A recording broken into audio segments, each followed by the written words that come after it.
미국이 얻는 95조 원의 이익은 왜 빼고 말하십니까? 주한미군 철수. 한마디면 한국이 꼬리 내리고 귀여울 거라던 미국의 오만한 착각이 이 질문 하나에 산산조각 났습니다. CNN과 BBC가 역사상 가장 대담한 외교라며 긴급 속보를 타전했고 생방송을 지켜보던 동맹국들은 한국의 팩트 폭격에 경악하며 미국의 추악한 탐욕에 하나둘 등을 돌렸습니다. 갑질로 짓밟으려다 팩트로 처참하게 발려버린 그날의 이야기를 지금 바로 공개합니다. 저는 매튜 브래드포드입니다.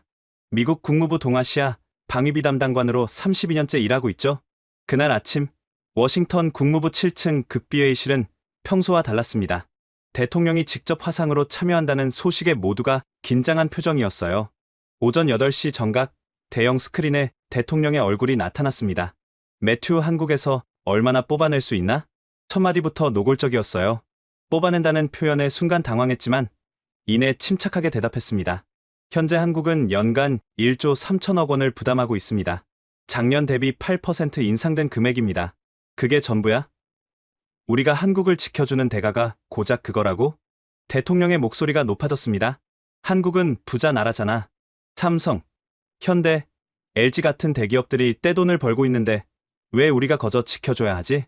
옆에 앉은 앤서니 밀러 국방부 차관이 거들었습니다. 맞습니다, 대통령님. 한국은 GDP 세계 10위권 국가입니다. 충분히 더 낼 여력이 있죠. 대통령이 책상을 탁 치며 말했어요. 100억 달러, 13조 원을 받아내. 그게 내 목표야. 회의실이 순간 조용해졌습니다. 13조 원이라니 현재의 10배가 넘는 금액이었어요. 대통령님, 그건 너무 과도한 요구입니다. 한국이 받아들일 가능성은? 제 말을 대통령이 가로막았습니다. 받아들일 가능성. 그런 게 왜 필요해? 우리가 주한미군 빼겠다고 하면 24시간 안에 무릎 꿇을 거야. 리처드 호킨스 백악관 안보보좌관이 고개를 끄덕였어요.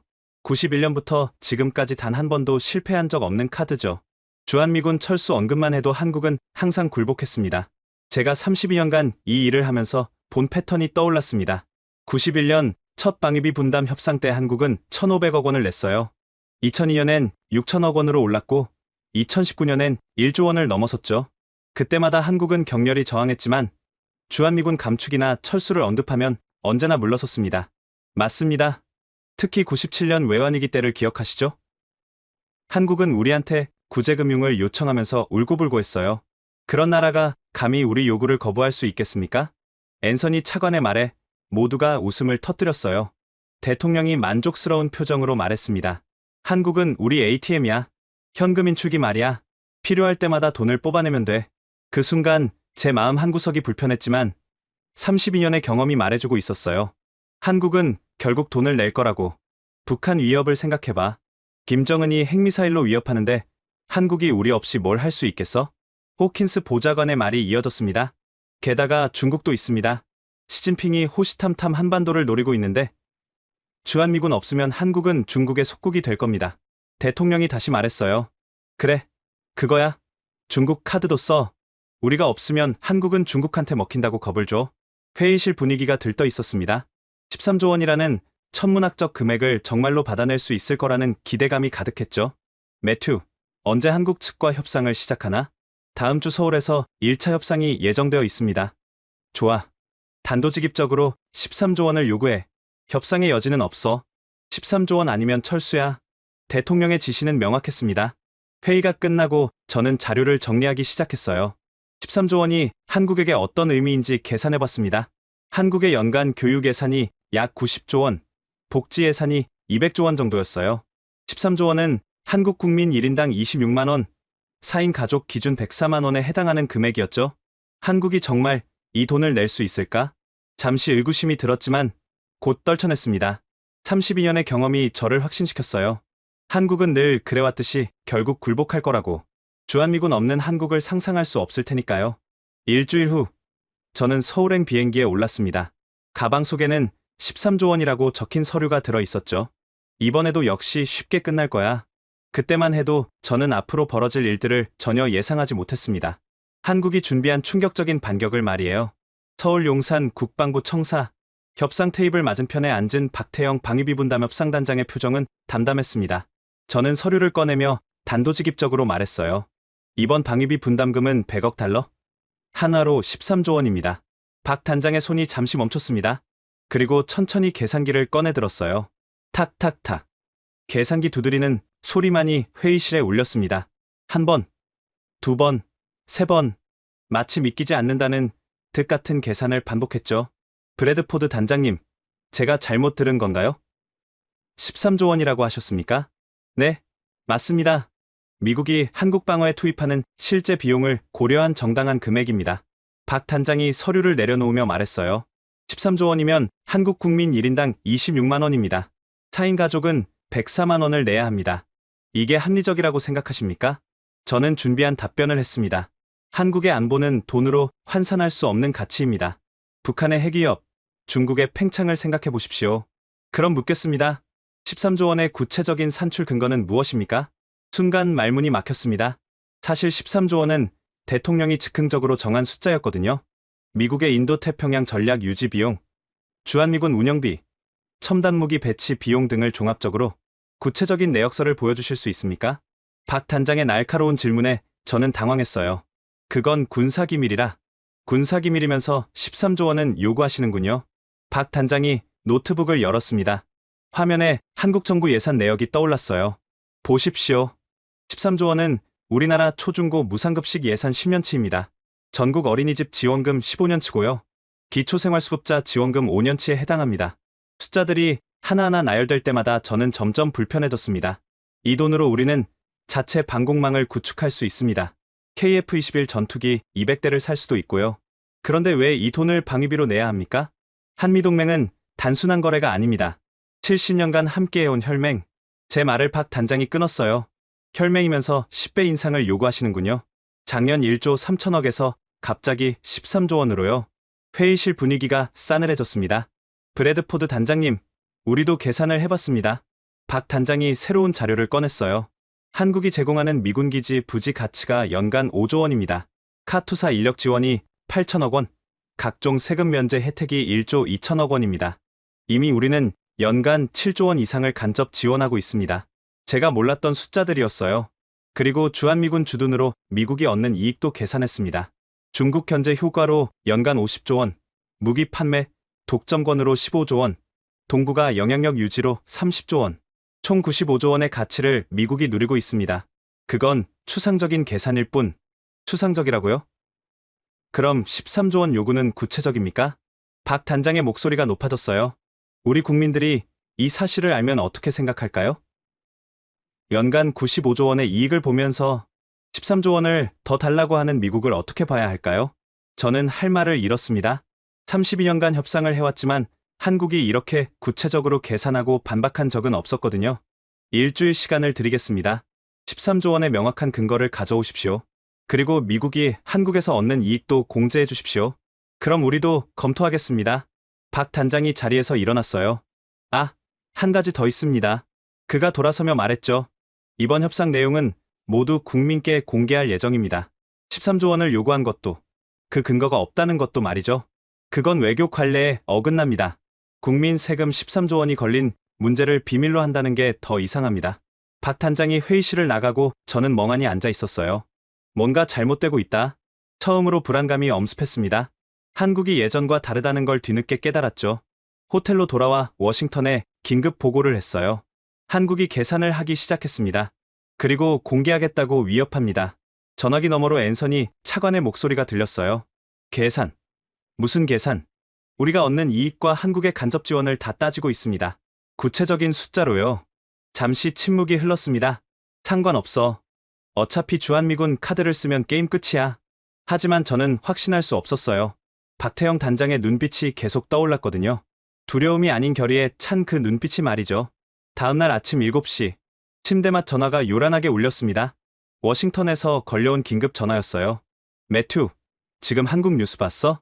앤서니 차관의 다급한 목소리에 저는 황급히 TV를 켰습니다. 한국 뉴스에서 속보가 나오고 있었어요. 오늘 오후 2시, 한미 방위비 분담 협상 2차 회의가 열립니다. 이번 협상은 국민의 알 권리를 위해 유튜브로 생중계됩니다. 리모컨을 놓칠 뻔했습니다. 생중계라니, 이건 전례가 없는 일이었어요. 이게 무슨 미친 짓이야? 앤서니 차관이 소리를 질렀어요. 외교 협상을 생중계한다고? 한국이 정신이 나갔나? 저도 당황스러웠습니다. 방위비 협상은 늘 비공개가 원칙이었거든요. 급하게 옷을 입고 한국 외교부로 향했어요. 박태영 단장을 만나 항의했습니다. 이건 국제관례 위반입니다. 당장 생중계를 취소하십시오. 왜요? 떳떳하지 못한 요구라도 하시는 겁니까? 박 단장의 대답이 날카로웠어요. 국민 세금 13조 원이 걸린 문제입니다. 국민들이 직접 보고 판단할 권리가 있습니다. 이건 안보 문제입니다. 공개하면 안 되는, 그럼 13조 원 요구를 철회하십시오. 막막했습니다. 워싱턴에 전화를 걸었지만 답은 똑같았어요. 절대 물러서지 마. 13조 원 받아내. 오후 2시 국방부 대회의실에는 카메라가 설치되어 있었어요. 노트북 화면에는 실시간 시청자 수가 올라가고 있었습니다. 10만, 50만, 100만, 불과 10분 만에 200만 명이 넘어섰어요. 박 단장이 카메라를 향해 말했습니다. 국민 여러분, 지금부터 한미 방위비 분담 협상을 시작합니다. 미국이 요구한 금액은 13조 원입니다. 채팅창이 폭발했어요. 13조 원. 미쳤나? 진짜 13조 원. 우리가 호구냐? 제 얼굴이 빨갛게 달아올랐습니다. 박 단장님, 이건 협상이 아니라 쇼입니다. 그럼 13조 원의 정당한 근거를 설명해 주십시오. 500만 국민이 듣고 있습니다. 시청자가 벌써 500만을 넘어섰어요. 저는 준비한 논리를 펼쳤습니다. 한국의 안보는 미국이 책임지고 있습니다. 주한미군 2만 8,500명이 365일 24시간 한국을 지키고 있습니다. 그 2만 8,500명 중 전투병력은 몇 명입니까? 그건 제가 말씀드리죠. 실제 전투병력은 10,000명 미만입니다. 나머지는 지원부대입니다. 그리고 그들은 한국만 지키는 게 아니라 일본, 대만 방어도 담당합니다. 채팅창이 더 빠르게 올라갔어요. 10,000명한테 13조 원. 완전 사기 아님? 박 단장이 자료를 화면에 띄웠어요. 보십시오. 이스라엘은 미군 없이도 스스로를 방어합니다. 프랑스도, 영국도 마찬가지입니다. 왜 한국만 13조 원을 내야 합니까? 북한에 핵위협이 있지 않습니까? 이스라엘 주변에는 핵 보유국이 없습니까? 파키스탄, 이란이 있습니다. 그런데 이스라엘이 미국에 13조 원 냅니까? 저는 점점 궁지에 몰렸어요. 한국은 부유한 나라입니다. 충분히 낼 능력이, 부유하다는 기준이 뭡니까? 1인당 GDP로는 한국이 미국보다 낮습니다. 그럼 미국이 더 부유한 거 아닙니까? 시청자가 800만을 돌파했습니다. 전 국민의 6분의 1이 보고 있었어요. 트위터에서는 실시간으로 해시태그가 올라왔습니다. 샵 13조 원 방위비 샵 한국은 호구가 아니다. 샵 미국이 횡포. 심지어 CNN과 BBC도 속보로 다루기 시작했어요. 남한이 방위비 협상을 생중계하고 있다라고 영어로 말했습니다. 미국이 방위비 10배 인상을 요구한다라고 영어로 말했습니다. 제 휴대폰이 미친 듯이 울렸습니다. 워싱턴에서 온 메시지였어요. 당장 중단시켜. 국제적 망신이다. 하지만 이미 늦었습니다. 박 단장이 결정타를 날렸어요. 브래드포드 단장님, 한 가지 묻겠습니다. 만약 우리가 13조 원을 거부하면 어떻게 하실 겁니까? 이 질문을 기다렸다는 듯 저는 대답했어요. 그럼 주한미군 철수를 검토할 수밖에 없습니다. 회의실이 순간 조용해졌습니다. 그리고 박 단장이 카메라를 정면으로 바라봤어요. 국민 여러분, 들으셨습니까? 미국이 우리를 협박하고 있습니다. 13조 원을 내지 않으면 떠나겠다고 합니다. 채팅창이 분노로 가득 찼어요. 그럼 떠나라, 협박이냐? 우리가 거지냐? 시청자가 1,000만을 넘어섰습니다. 그 순간 생각지도 못한 일이 벌어졌어요. 박태영 단장이 두꺼운 보고서를 꺼냈습니다. 국민 여러분, 이제 진실을 말씀드릴 시간입니다. 우리가 과연 13조 원을 낼 가치가 있는지, 주한미군이 정말 그만한 값어치를 하는지 계산해봤습니다. 대형 스크린에 복잡한 도표가 떠올랐어요. 먼저 미국이 한국에서 얻는 경제적 이익부터 보겠습니다. 첫 번째 슬라이드가 나타났습니다. 중국 견제 효과. 주한미군 덕분에 미국은 태평양 패권을 유지합니다. 골드만삭스 보고서에 따르면 이 가치는 연간 50조 원입니다. 제가 반박하려 했지만 박 단장이 계속했어요. 두 번째, 무기 판매 독점권. 한국은 미국산 무기만 구매합니다. F-35 40대, 패트리어트 미사일, 사드 시스템. 지난 10년간 60조 원어치를 샀습니다. 연간 6조 원씩 미국 방산업체가 벌어갑니다. 채팅창에 분노가 쏟아졌어요. 우리가 완전 호구네. 돈 주고 무기 사고 또 돈 내라고? 세 번째, 한국 기업들의 미국 투자.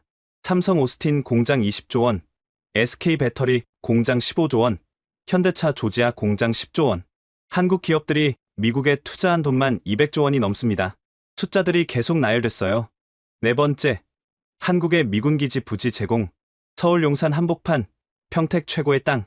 시가로 환산하면 100조 원이 넘는 땅을 무상으로 제공합니다. 저는 손에 땀이 났어요. 이렇게 구체적으로 계산한 자료는 처음 봤거든요. 이제 반대로 계산해 보겠습니다. 주한미군이 철수하면 미국이 잃는 것들입니다. 새로운 슬라이드가 떴어요. 첫째, 중국 견제 전초기지 상실. 대체 기지를 일본이나 괌에 만들려면 최소 300조 원이 필요합니다. 둘째, 한국의 첨단 기술 접근권 상실. 삼성 반도체, LG 배터리, 현대차 수소 기술, 미국이 의존하는 핵심 기술들입니다. 셋째, 동북아 영향력 상실. 한국이 중국이나 러시아와 손잡으면 미국의 아시아 전략은 붕괴됩니다. 제가 끼어들었어요. 그건 한국도 마찬가지입니다. 북한의 위협. 박 단장이 저를 끊었습니다. 북한 얘기가 나왔으니 말인데 정말 흥미로운 자료가 있습니다. 화면이 바뀌었어요. 한국군과 북한군의 전력 비교표였습니다. 현재 한국군 전력은 북한의 3배입니다. 전투기는 우리가 450대, 북한은 구식 미국이 400대, 전차는 우리가 K2 2400대, 북한은 T-55 같은 골동품 3500대. 하지만 북한은 핵이 있습니다. 맞습니다. 그래서 우리도 준비했습니다. 새로운 자료가 나타났어요. 한국형 아이언돔, LSM 방공 시스템, 현무 미사일 2000발, 북한이 핵을 쏘기 전에 제압할 수 있는 킬체인도 완성했습니다. 시청자가 1500만 명을 넘어섰어요. 거의 전 국민이 보고 있었습니다. 그리고 가장 중요한 사실을 말씀드리겠습니다. 박 단장이 잠시 숨을 고르고 말했어요. 13조 원이면 우리가 무엇을 할 수 있는지 아십니까? 화면에 새로운 리스트가 떴습니다. 핵잠수함 3척 건조 가능합니다. KF-21 전투기 200대를 만들 수 있습니다. 한국형 이지스함 10척을 건조할 수 있습니다. 그리고 가장 중요한 것, 자체 핵무장도 가능합니다. 회의실이 술렁였어요. 핵무장이라는 단어가 나온 거였습니다. 물론 우리는 비핵화를 지지합니다. 하지만 13조 원을 방위비로 낼 바에는 그 돈으로 자체 방어력을 구축하는 게 합리적이지 않습니까? 채팅창이 폭발했어요. 핵무장 가자. 13조 주느니 핵 만들자. 미국 필요 없다. 제 휴대폰이 계속 울렸어요. 워싱턴이 난리가 난 것 같았습니다. 박 단장이 마지막 슬라이드를 보여줬어요. 결론입니다. 미국이 한국에서 얻는 연간 이익 95조 원? 한국이 미국에 제공하는 간접 지원 7조 원. 그런데 13조 원을 더 달라고 합니다. 반대로 한국이 13조 원으로 자체 방위력을 구축하면 주한미군 없이도 충분히 방어 가능합니다. 국민 여러분, 어느 쪽이 합리적입니까? 댓글창에 답이 쏟아졌어요. 당연히 자주국방. 미국은 강도다. 독립하자. 저는 완전히 말문이 막혔습니다. 32년간 협상을 해왔지만 이런 적은 없었어요. 박 단장이 저를 바라봤습니다. 브래드포드 단장님, 그래도 13조 원을 요구하시겠습니까? 전 세계가 지켜보고 있었어요. CNN, BBC, NHK, 심지어 중국 CCTV까지 한국이 미국의 강탈을 폭로하다라고 영어로 말했습니다. 13조 원 논란이라고 영어로 말했습니다. 트위터는 이미 난리가 났고요. 일론 머스크까지 트윗을 했어요. 13조 원? 미친 금액이라고 영어로 말했습니다. 저는 떨리는 손으로 물을 마셨습니다. 이건 검토가 필요합니다. 검토하실 시간 없습니다. 지금 당장 답하십시오. 13조 원 요구를 철회하시겠습니까? 아니면 주한미군을 철수하시겠습니까? 2천만 명이 제 대답을 기다리고 있었어요. 그날 밤, 저는 호텔방에서 CNN을 보고 있었습니다. 긴급 뉴스, 남한이 방위비를 둘러싸고 미국에 도전하다라고 영어로 말했습니다. 앵커가 흥분한 목소리로 말했어요. 한국이 미국의 13조 원 방위비 요구를 생중계로 폭로했습니다. 현재 전 세계가 이 사건을 주목하고 있습니다. 화면이 바뀌며 뉴욕 타임스퀘어가 나타났어요. 대형 전광판에 한국 생중계 장면이 그대로 나오고 있었습니다. 무엇을 위한 13조 원인가? 라고 영어로 적힌 플래카드를 든 시민들이 보였어요. 워싱턴에서 전화가 왔습니다. 앤서니 차관의 목소리는 거의 비명에 가까웠어요. 매튜, 여기가 지금 어떤 상황인지 알아? 의회가 난리 났어. TV를 CNN에서 폴리티코로 바꿨습니다. 상원 외교위원장, 13조 원은 터무니없다 발언. 하원 군사위, 방위비 재검토 요구. 최악이었어요. 대통령이 엄청 화났어. 너가 왜 생중계를 막지 못했냐고. 막을 수가 없었습니다. 한국이. 변명하지 마. 전 세계가 우리를 강도 취급하고 있어. 전화를 끊고 트위터를 확인했어요. 샤뷰에스 강탈이 전 세계 트렌드 1위였습니다. BBC 속보가 떴어요. 독일이 미국 방위비를 재검토하다라고 영어로 말했습니다. 독일도 방위비 재검토를 시작했다는 내용이었습니다. 이어서 일본 NHK 뉴스가 나왔어요. 일본 정부, 주일미군 방위비도 투명하게 공개해야 도미노처럼 무너지고 있었어요. 새벽 3시, 또 전화가 왔습니다. 이번엔 리처드 호킨스 안보보 장관이었어요. 매튜, 중국이 움직이고 있어. 중국이요? 베이징에서 성명을 발표했어. 한국의 자주적 선택을 지지한다고. 설상가상이었습니다. 아침이 되자 더 충격적인 뉴스가 나왔어요. 프랑스 르몽드 일면, 미국의 강탈이라고 프랑스어로 말했습니다. 영국 가디언, 미국이 동맹국을 현금 인출이처럼 다루다라고 영어로 말했습니다. 러시아 RT, 미 제국주의의 민낯, 최악은 월스트리트 저널이었어요. 13조 원 요구로 한미동맹 70년 역사 최대 위기, 주한미군 철수 시 미국 손실연 200조 원, 경제 전문가들의 분석이 이어졌습니다. 한국이 중국과 손잡으면 미국 반도체 산업 붕괴, 삼성, LG 없는 미국 제조업은 상상 불가, 정치권도 들끓었어요. 민주당 대선 후보가 트윗했습니다. 대통령의 13조 원 강탈 시도, 미국 외교 100년 역사의 오점. 공화당 내부에서도 비판이 나왔어요. 동맹을 돈으로 보는 근시안적 정책, 유엔에서도 성명이 나왔습니다. 방위비는 투명하고 합리적이어야. 나토 사무총장도 한마디 했어요. 과도한 방위비 요구는 동맹을 해친다. 저는 계속되는 악몽 같은 뉴스를 보며 망연자실했습니다. 그때 박태영 단장에게서 메시지가 왔어요. 내일 3차 협상 준비되셨습니까? 이번엔 더 충격적인 자료를 준비했습니다. 손이 떨렸어요. 더 충격적인 자료라니. 다시 워싱턴에 전화했습니다. 13조 원 요구를 철회해야 합니다. 뭐? 철회? 그럼 우리가 한국한테 진 거잖아. 이미 졌습니다. 전 세계가 우리를 조롱하고 있어요. 그럼 주한미군 철수를 카드로. 그것도 이미 늦었습니다. 한국이 철수해도 좋다는 분위기예요. 전화기 너머로 한숨 소리가 들렸습니다. 32년 경력에 처음 느끼는 굴욕이었어요. 한국이라는 작은 나라에 이렇게 당할 줄은 꿈에도 몰랐죠. 다음날 아침, 대통령이 직접 나섰습니다. 폭스뉴스 생방송이었어요. 한국이 우리를 조롱하고 있습니다. 70년간 그들을 지켜줬더니 이제 와서 배신하는 겁니다. 대통령의 얼굴이 불그락불그락했어요. 좋습니다. 한국이 13조 원을 내기 싫다면 우리도 더 이상 그들을 지켜줄 이유가 없습니다. 앵커가 물었어요. 그럼 정말 주한미군을 철수하실 겁니까? 24시간 안에 13조 원에 서명하지 않으면 철수 명령을 내리겠습니다. 농담이 아닙니다. 방송이 끝나자마자 한국은 발칵 뒤집혔어요. 코스피가 5% 폭락했습니다. 원달러 환율이 1,400원을 돌파했어요. 드디어 최후 통첩이 나왔구나. 저는 안도의 한숨을 쉬었습니다. 이제 한국이 무릎을 꿇을 거라고 생각했거든요. 그런데 1시간 후 청와대에서 긴급 기자회견이 열렸어요. 한국 대통령이 직접 나섰습니다. 국민 여러분, 대통령이 24시간 최후 통첩을 했습니다. 침착한 목소리였어요. 전혀 당황한 기색이 없었죠. 13조 원이면 우리 국민 한 사람당 26만 원입니다. 4인 가족은 104만 원을 미국에 바쳐야 합니다. 이것이 정당합니까? 이것이 동맹입니까? 기자들이 숨죽이고 들었어요. 우리는 70년간 미국과 함께 했습니다.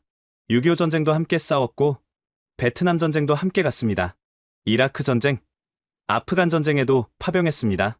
그런 우리에게 13조 원을 내지 않으면 떠나겠다고 협박합니다. 대통령이 잠시 멈춘 후 말했어요. 좋습니다. 미국이 떠나고 싶다면 떠나십시오. 제 심장이 멈춘 것 같았어요. 우리는 이미 준비가 되어 있습니다. 대형 스크린에 자료가 떴습니다. 한국군 60만, 예비군 300만, 세계 6위의 군사력입니다. K2 전차 2,400대, K9 자주포 1,800문, F-35 전투기 40대, KF-21 전투기 120대. 우리는 북한을 충분히 막을 수 있습니다. 기자가 질문했어요. 하지만 핵은 어떻게 막습니까? 좋은 질문입니다. 대통령이 미소를 지었어요. 13조 원이면 핵무장도 가능합니다. 우리는 원자력 기술 강국입니다. 마음만 먹으면 6개월 내 핵무기를 만들 수 있습니다. 좌중이 술렁거렸어요. 물론 우리는 평화를 원합니다. 하지만 13조 원을 강탈당하느니 그 돈으로 자주국방을 하겠습니다. 국민 여러분께 묻습니다. 13조 원을 미국에 바치시겠습니까? 아니면 그 돈으로 우리 스스로를 지키겠습니까? 청와대 앞에 모인 시민들이 외쳤어요. 자주국방, 독립만세. 여론조사 결과가 즉시 나왔습니다. 주한미군 철수 수용 73%, 자주국방 찬성 81%. 저는 믿을 수가 없었어요. 한국 국민 대다수가 미군 철수를 받아들인다니. CNN이 속보를 냈어요. 나만이 미국에게 안녕이라고 말하다라고 영어로 말했습니다. 이어서 충격적인 뉴스가 더 나왔습니다. 중국, 한국과 100조 원 경제협력 제안, 러시아, 천연가스 50년 공급 보장, EU, 한국과 안보협력 논의, 세계가 한국 편에 서고 있었어요. 펜타곤에서 긴급 전화가 왔습니다. 매튜, 재앙이야. 주한미군이 빠지면 우리는 아시아를 잃는 거야. 미 합참의장이 직접 대통령에게 진언했다는 소식도 들렸어요. 주한미군 철수는 미국의 자살행위입니다. 하지만 대통령은 물러서지 않았어요. 24시간이야. 한국이 무릎 꿇을 거야. 시계가 째깍째깍 돌아갔습니다. 20시간, 15시간, 10시간. 한국은 조용했어요. 너무 조용해서 오히려 불안했죠. 24시간이 되던 순간 한국 국방부 대변인이 나타났습니다. 전 세계 언론이 숨죽이고 지켜보는 가운데 단 한 문장의 성명이었어요.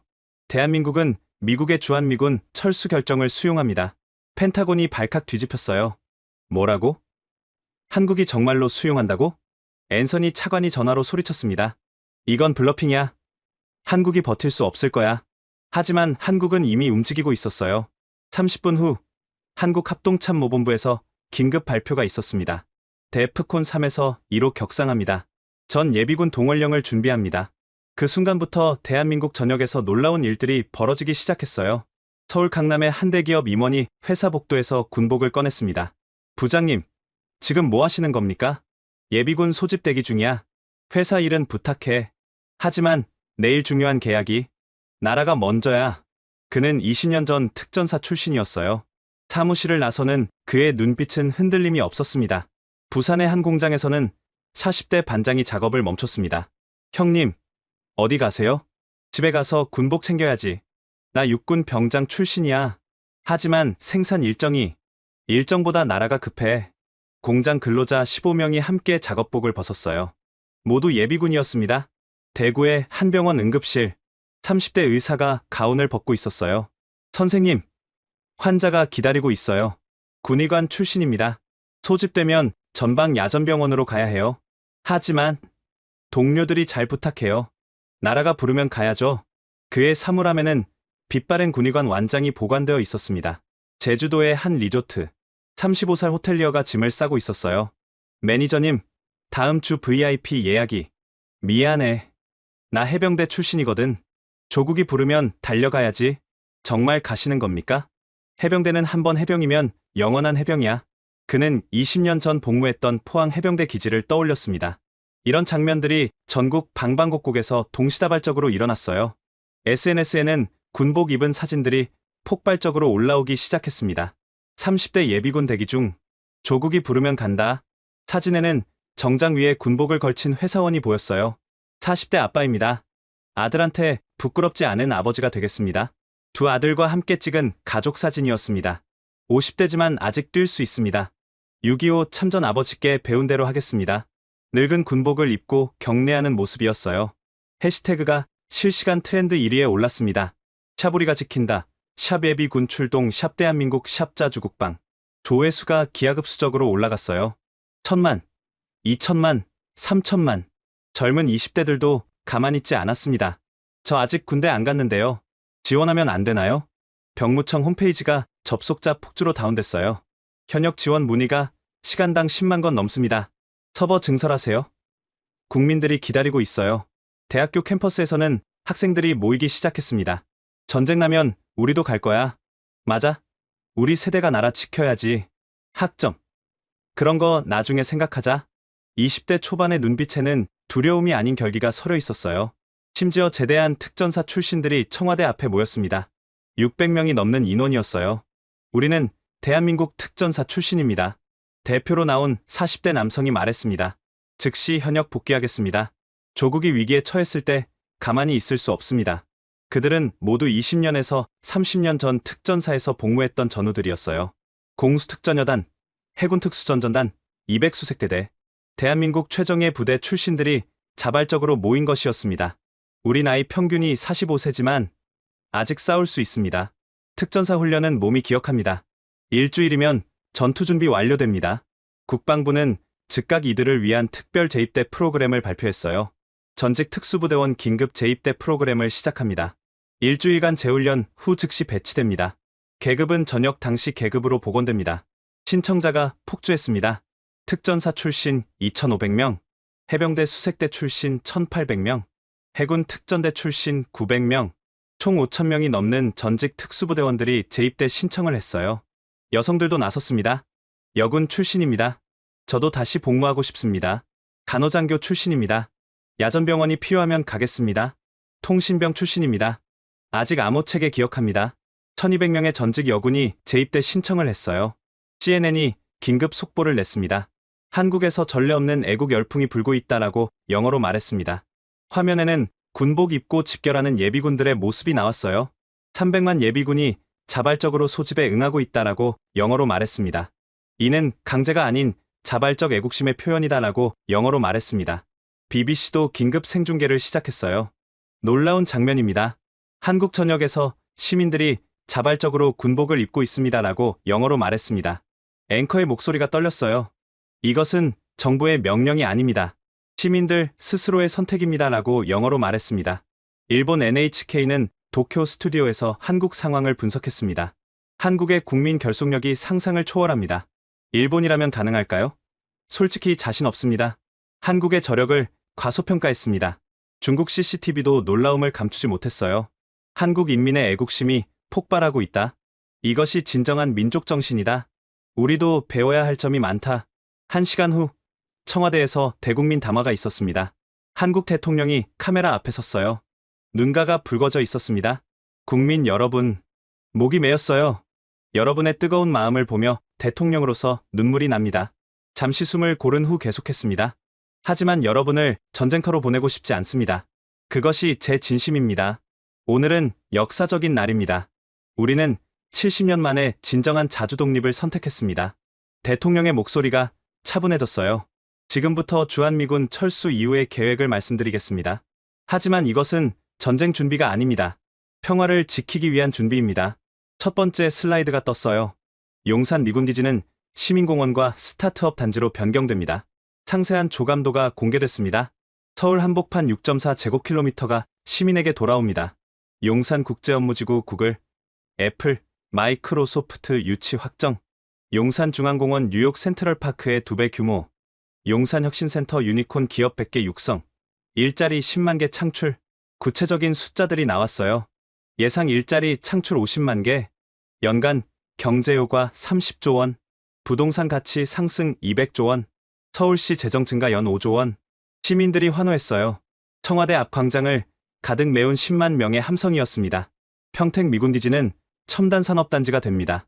삼성전자 부회장이 직접 무대에 올라왔어요. 삼성전자는 평택에 3나노 파운드리 공장을 짓겠습니다.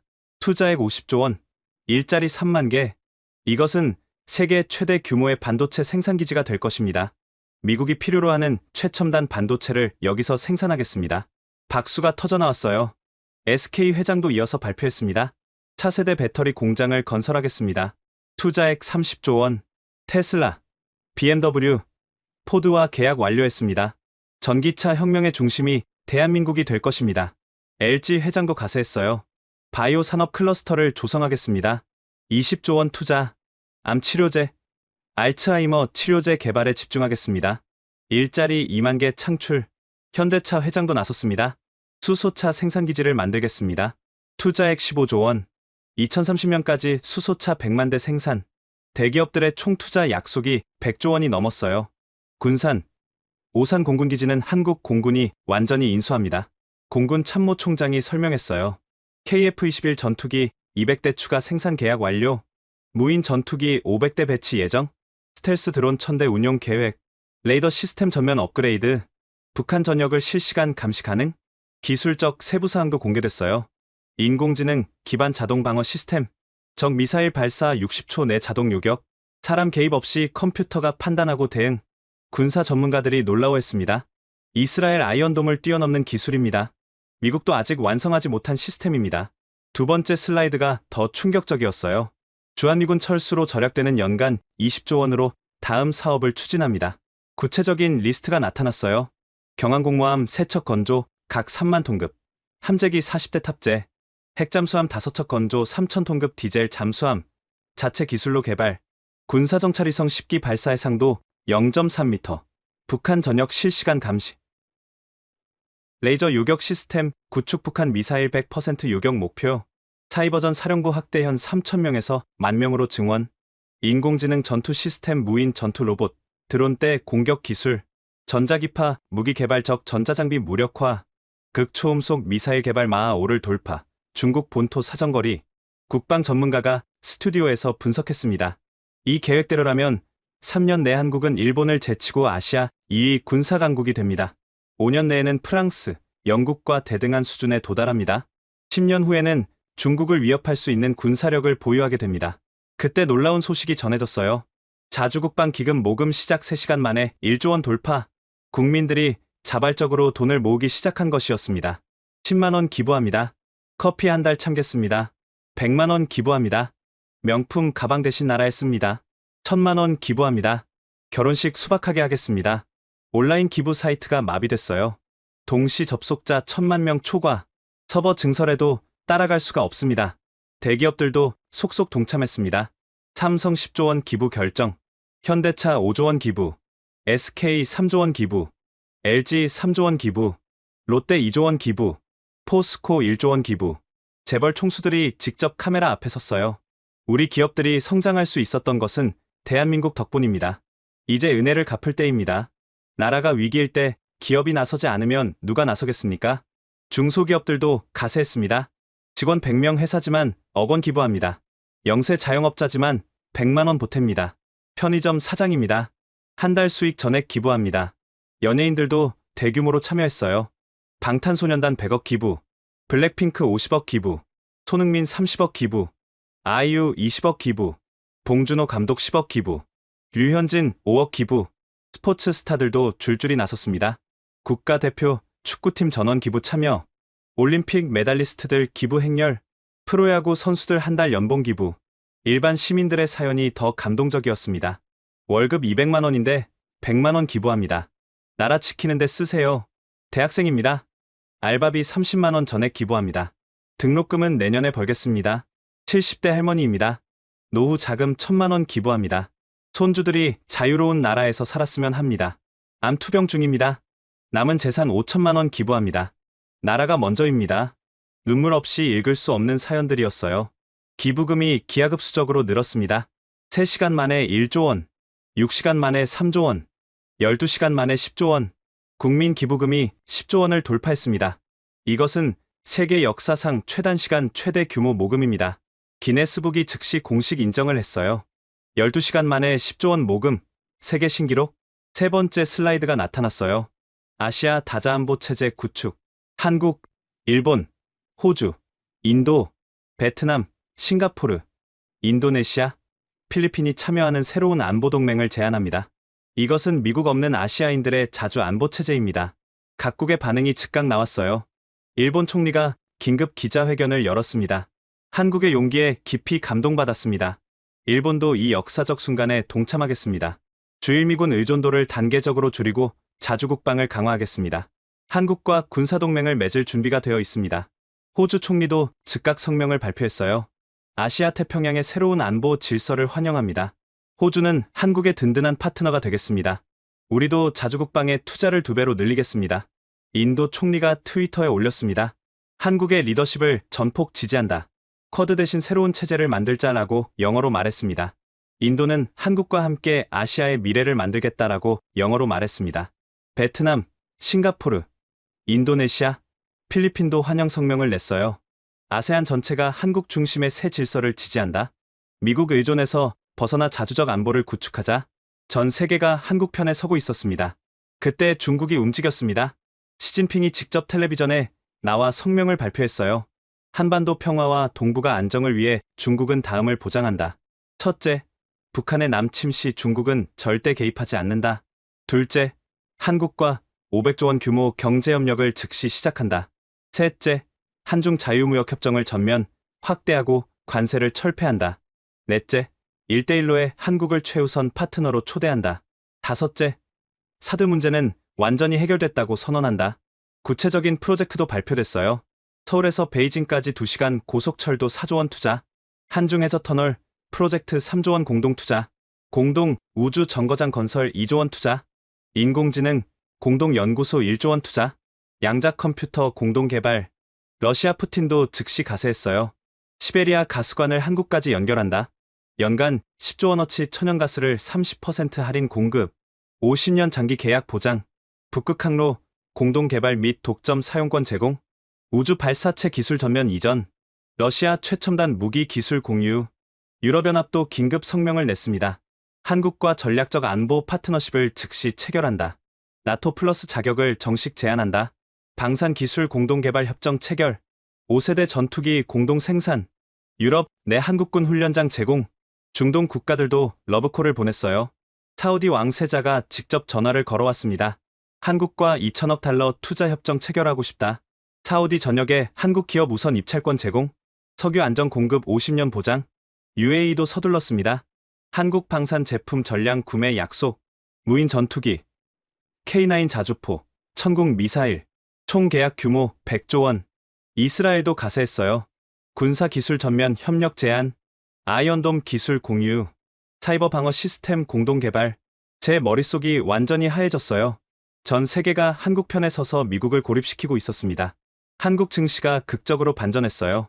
코스피 3,000 돌파, 코스닥 1,000 회복, 원달러 환율 1,200원대 급락, 외국인 매수세가 폭발했습니다. 삼성전자 10% 상승, 시가총액 600조 돌파, 현대차 15% 급등, 테슬라 시총 추월, 방산주 전체 상한가, LG에너지솔루션 20% 급등, 부동산 시장도 들썩였어요. 용산 일대 땅값 50% 상승, 평택 산업용지 매물 완전 실종, 군산, 오산 부동산 투자 문의 폭주, 경제 전문가들이 흥분했습니다. 이것은 경제 대도약의 신호탄입니다. 주한미군 철수가 오히려 경제 호재가 되고 있습니다. 한국 경제가 진정한 자립을 이루는 순간입니다. 펜타곤 상황실은 완전히 아수라장이 됐어요. 이건 재앙이다. 완전한 재앙이야. 주한미군 없으면 중국을 어떻게 견제해? 일본도 우리를 버릴 거야. 대만은 이미 포기해야 한다. 태평양 방어선이 완전히 무너진다. 한국이 중국 편이 되면 우리는 끝이야. 미 합참의장이 두꺼운 보고서를 들고 왔어요. 대통령님, 주한미군 철수 시 미국이 입을 손실을 최종 계산했습니다. 손이 떨리고 있었어요. 중국 견제 비용 연 200조 원 추가 필요, 일본 방어 비용 연 100조 원 추가, 대만 방어는 사실상 포기 불가피, 동남아시아에서 영향력 완전 상실, 태평양 함대 재배치 비용 50조 원, 새로운 기지 건설 비용 300조 원, 무기 수출 시장 50조 원 손실, 첨단 기술 접근권 상실로 30조 원 손실, 총 연간 650조 원의 손실이 예상됩니다. 그리고 합참의장이 말을 잊지 못했어요. 그리고 뭔데? 대통령이 소리쳤습니다. 한국이 중국과 동맹을 맺으면 우리는 3차 세계대전에서 질 수 있습니다. 회의실이 얼어붙었어요. 반면 한국에서 받으려던 13조 원은 닥쳐, 그 얘기 다시 꺼내면 너가 잘린다. 하지만 이미 모든 게 끝나 있었어요. 대통령님, 이제 현실을 받아들이셔야 합니다. 우리가 졌습니다. 졌다고? 우리가 한국한테? 네. 완패했습니다.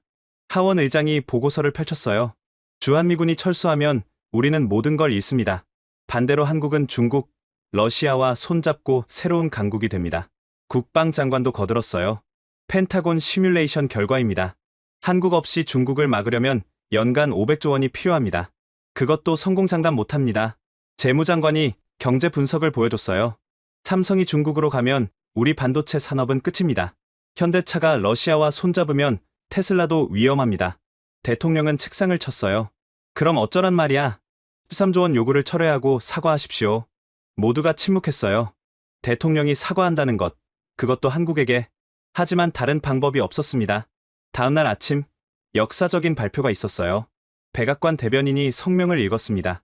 미국은 한국과의 방위비 분담금 협상에서 과도한 요구를 했음을 인정합니다. 13조 원 요구를 전면 철회합니다. 현행 1조 3천억 원을 5년간 동결하기로 했습니다. 한국은 소중한 동맹이며 상호 존중하에 협력하겠습니다. 사실상의 항복 선언이었어요. 한국도 품격 있게 대응했습니다. 미국의 결정을 환영합니다. 한미동맹은 계속됩니다. 다만 이제는 평등한 관계가 될 것입니다. 하지만 상처는 깊었어요. 뉴욕타임스 사설, 미국 외교 100년 역사상 최악의 굴욕, 워싱턴 포스트, 대통령의 13조 원 도박, 미국 헤게모니를 무너뜨리다, CNN 분석, 한국 사례가 미국 동맹국들에게 미칠 영향, 실제로 도미노가 시작됐어요. 일본 주일미군 방위비도 재검토하겠다, 독일 주동미군 비용 인상, 거부 사우디, 미군 주둔 비용 50% 삭감, 전 세계가 한국을 롤모델로 삼기 시작했어요. 한국처럼 당당하게 No more ATM이라고 영어로 말했습니다. 미국의 권위는 땅에 떨어졌습니다. 펜타곤 내부 보고서가 유출됐어요. 한국 사태 이후 미국의 소프트 파워 40% 감소. 동맹국 신뢰도 역대 최저. 중국이 아시아 패권 넘보는 중. 저는 32년 경력이 무색했어요. 모든 계산이 틀렸습니다. 한국을 너무 얕봤던 거였죠. 며칠 후 박태영 단장을 다시 만났어요. 어떻게 이렇게 준비할 수 있었습니까? 박 단장이 미소 지었어요. 10년 전부터 준비했습니다. 언젠가 미국이 과도한 요구를 할 걸 알았거든요.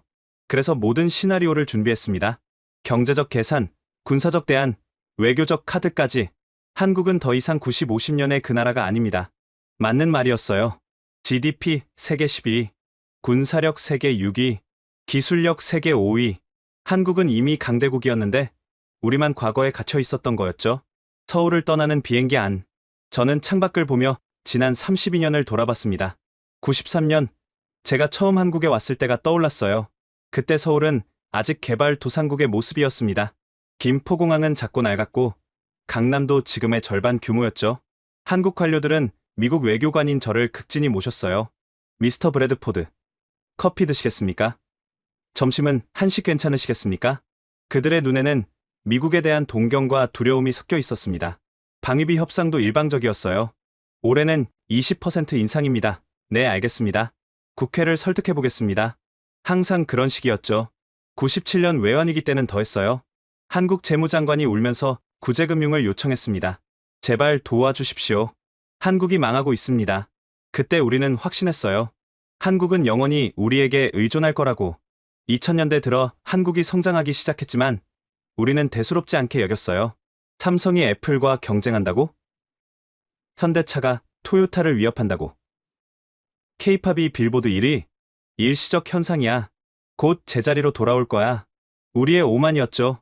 2010년대 한국은 더 빠르게 변했어요. 세계 최초 오지 상용화, 반도체 점유율 세계 1위, 조선업 수주량 세계 1위. 그런데도 우리는 여전히 한국을 무시했습니다. 어차피 안보는 우리한테 의존하잖아. 주한미군 없으면 아무것도 못해. 그것이 우리의 가장 큰 실수였어요. 한국은 조용히 준비하고 있었던 겁니다. 자체 방공망 구축, 독자 정찰위성 개발, 잠수함 발사 탄도미사일 보유, 군사적으로 자립하면서도 우리에게 내색하지 않았죠. 경제적으로도 마찬가지였어요. 중국, 아세안, 인도와 자유무역 협정, 유럽, 중동, 아프리카 시장 개척, 미국 의존도를 계속 낮춰갔습니다. 그리고 최근 우리가 13조 원이라는 무리한 카드를 꺼내자 한국은 준비된 모든 카드를 펼쳤던 겁니다. 이제 시간이 됐다라고 판단한 거였죠. 돌이켜보니 신호는 많았어요. 한국 젊은이들의 변화, 반미 정서가 아니라 자주 의식의 성장. 왜 우리가 미국 눈치를 봐야 해? 우리도 충분히 강한데. 한국 정치권의 변화, 여야 구분 없이 자주국방 강화, 전시작 정권 환수, 독자 핵무장 능력, 한국 기업들의 변화, 미국 시장 의존도 감소, 중국이 더 큰 시장이야. 인도, 동남아가 미래야. 이 모든 변화를 우리는 무시했어요. 아니, 보려고 하지 않았던 겁니다. 32년간 저는 한국을 관리의 대상으로만 봤어요. 동등한 파트너가 아니라 지배해야 할 속국으로. 그것이 얼마나 큰 착각이었는지 이제야 깨달았습니다. 한국은 이미 우리와 대등한, 어떤 면에서는 우리보다 앞선 나라가 되어 있었던 겁니다. 기술력, 교육 수준, 민주주의 성숙도, 모든 면에서 선진국이었죠. 단지 우리가 인정하지 않았을 뿐. 비행기가 태평양 상공을 날고 있었어요. 아래로 보이는 바다가 마치 변화하는 세계 질서 같았습니다. 미국 중심의 1극 체제에서 다극 체제로, 수직적 동맹에서 수평적 협력으로. 한국은 그 변화를 먼저 읽고 준비한 거였어요. 우리는 과거에 갇혀 있었고, 석 달 후 저는 다시 서울에 왔습니다. 이번엔 다른 자격으로였어요. 한미 신동맹 협정 조인식 참석차 왔죠. 인천공항에 내리자 많은 것이 달라 보였어요. 더 이상 한국은 우리가 보호해야 할 나라가 아니었습니다. 존중해야 할 파트너였죠. 조인식장인 청와대, 한국 대통령과 새로운 미국 대통령이 나란히 서 있었어요. 이전 대통령은 탄핵되고 새 대통령이 승계했거든요. 오늘 우리는 새로운 역사를 씁니다. 한국 대통령이 먼저 말했어요. 70년간의 보호자와 피보호자 관계를 끝내고 진정한 동반자 관계를 시작합니다. 미국 대통령이 고개를 끄덕였습니다. 미국은 과거의 잘못을 인정합니다. 한국을 동등한 동맹으로 존중하겠습니다. 새 협정의 내용은 혁명적이었어요. 방위비 분담금 5년 동결, 한국군 전시작전권 즉시 전환, 주한미군 감축 및 역할 조정, 한미 상호방위 범위 확대. 사실상 한국이 원하는 대로였죠. 조인식 후 리셉션에서 박태영 단장을 만났어요. 이제 그는 국방부 차관이 되어 있었습니다. 축하합니다. 차관님. 고마워요. 브래드포드. 당신도 수고했어요. 우리는 샴페인을 들었어요. 한국이 정말 대단한 나라가 됐네요. 됐다기보다 원래 그랬는데 이제야 인정받은 거죠. 맞는 말이었어요. 주변을 보니 각국 대사들이 한국 관료들에게 다가가고 있었어요. 중국 대사, 한중 협력 확대를 논의하고 싶습니다. 일본 대사, 한일 안보 협력을 강화하죠. 독일 대사, 기술 협력을 제안합니다. 모두가 한국의 눈치를 보고 있었죠. 언론 보도도 뜨거웠어요. CNN, 한국, 아시아의 새로운 리더라고 영어로 말했습니다. BBC, 미국의 노라고 말한 나라라고 영어로 말했습니다. 르몽드 21세기 중견국 외교의 모델이라고 프랑스어로 말했습니다. 경제적 효과도 즉각 나타났어요. 코스피 3,500 돌파, 원화 강세 지속, 외국인 투자 사상 최대. 한국 기업들도 날았죠. 삼성 시가총액 세계 3위, 현대차 테슬라 초월, 네이버 아시아 최대 IT 기업. 무엇보다 한국인들의 자신감이 달라졌어요. 우리도 할 수 있다. 미국도 이긴 나라. 진짜 선진국이 됐다. 젊은이들은 더 당당했죠. 이제 미국 유학 안 가도 돼. 한국이 더 기회가 많아. 우리가 세계를 리드한다. 국제 지표도 이를 증명했어요. 국가 브랜드 가치 세계 5위, 소프트 파워 지수 세계 3위, 민주주의 지수 아시아 1위. 정말 한국은 세계가 주목하는 나라가 됐던 겁니다. 저녁 만찬에서 한국 대통령이 연설했어요. 우리는 누구도 적으로 만들지 않을 것입니다. 하지만 누구에게도 굴복하지 않을 것입니다. 대한민국의 원칙은 명확합니다. 상호 존중, 호혜 평등, 그리고 당당한 자주외교입니다. 박수가 쏟아졌어요. 만찬이 끝나고 서울 야경을 보러 남산에 올랐습니다. 불빛으로 가득한 서울. 32년 전과는 완전히 다른 도시였어요. 높은 빌딩들, 한강의 다리들, 빛나는 거리들. 뉴욕 못지않은 세계적 대도시였죠. 이 나라가 어떻게 이렇게 빨리 성장했을까? 6.25 전쟁의 폐허에서 70년 만에 선진국, 원조받던 나라에서 원조하는 나라로 민주주의와 경제발전을 동시에 이룬 유일한 사례. 기적이라는 말로는 부족했어요. 호텔로 돌아오는 길에 택시 기사가 말했습니다. 미국 분이시죠? 이번 일 잘 해결돼서 다행이에요. 한국 분들이 용서해 주셔서 감사합니다. 용서가 아니라 이제 진짜 친구가 된 거죠. 대등한 친구. 그 말이 가슴에 와닿았어요.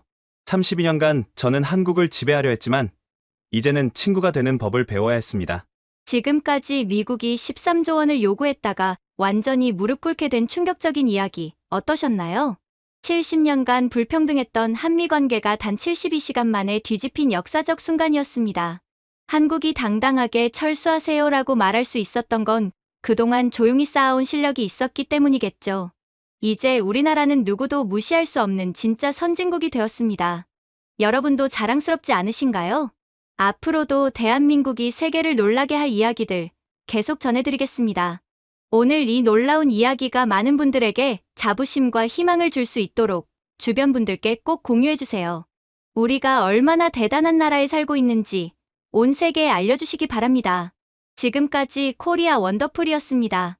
구독과 좋아요도 부탁드립니다. 감사합니다.